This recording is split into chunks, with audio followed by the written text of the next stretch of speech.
In today's episode, let's talk about small consumer electronics and what they teach us about generative AI.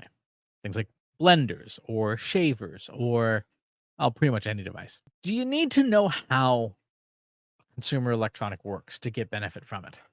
No, right? If you have a little electric shaver like this, right? You open it up, you push the on switch, and you shave. Do you know how this works? Maybe, maybe not. Do you care?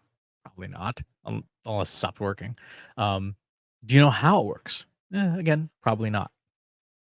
If you were to take this thing apart, you would see there's a grill with some sharp stuff there, some more sharp stuff there, and a little head and a little motor and a little set of magnets that alternate current back and forth very quickly. And those little magnets make this little part here bounce back and forth like so. And that in turn makes it shave. Why do you need to know that? You don't. To get normal use out of this device, you don't need to know that. If it stops working, you need to know that, assuming you want to try and fix it or at least figure out why it's no longer working. If you want to make it better, you need to know how it works. You need to know, like, oh, what kind of batteries does this take? Well, maybe if we, instead of putting nickel metal hydride batteries, we put lithium batteries instead. Maybe that'll make it work better. Spoiler alert, it does. If you want to know, can this be used for other purposes? You need to know how it works, right?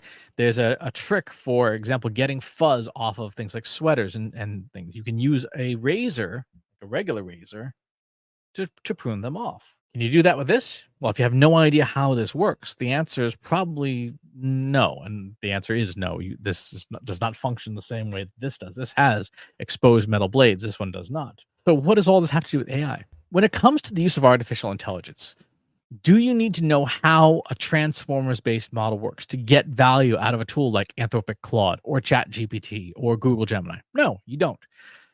You have to be able to write prompts, and you have to be able to articulate yourself well. And these tools generally can figure out what you mean more or less. However, if you're not getting good results out of your prompts, would it be helpful to know how the tool works under the hood? Yes, it would.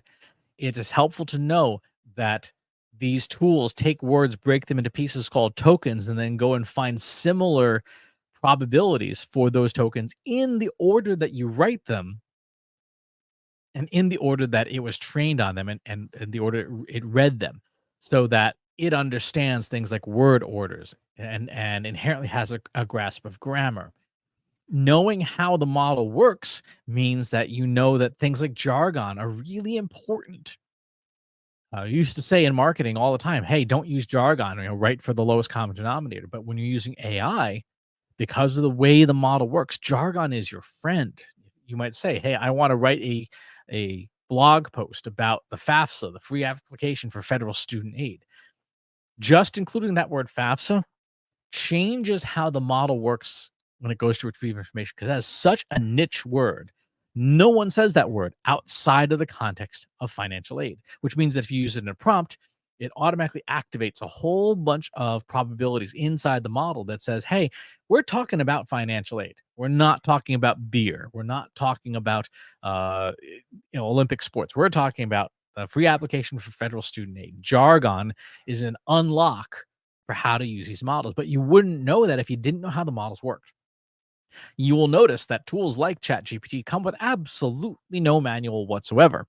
Professor Ethan Mollick likes to make the accurate observation that your garden hose that you order on Amazon comes with more directions than you get with a massive, powerful tool like ChatGPT. So knowing how the tools work lets you diagnose when they're not doing what they're supposed to.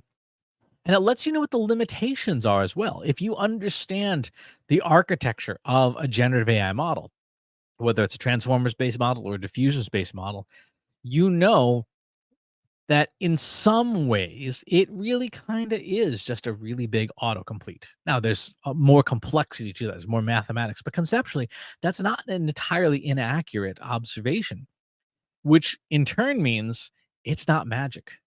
It's just a bunch of mathematics. Very sophisticated math, but it's still just a bunch of math, which means there's a bunch of things it can't do because that's beyond the capability of the way it works.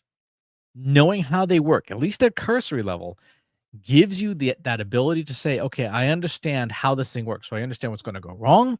I understand how to make it more effective. And I understand what its limitations are. So I'd encourage you, as the takeaway from this video, to spend some time learning how these models work so that you can overcome their limitations or work around them, so that you know why things aren't working when they don't work, and so that you know what to do to make them work as efficiently and as effective as possible. That's going to do it for this episode. Thanks for tuning in. I'll talk to you soon. If you enjoyed this video, please hit the like button. Subscribe to my channel if you haven't already. And if you want to know when new videos are available, hit the bell button to be notified as soon as new content is live.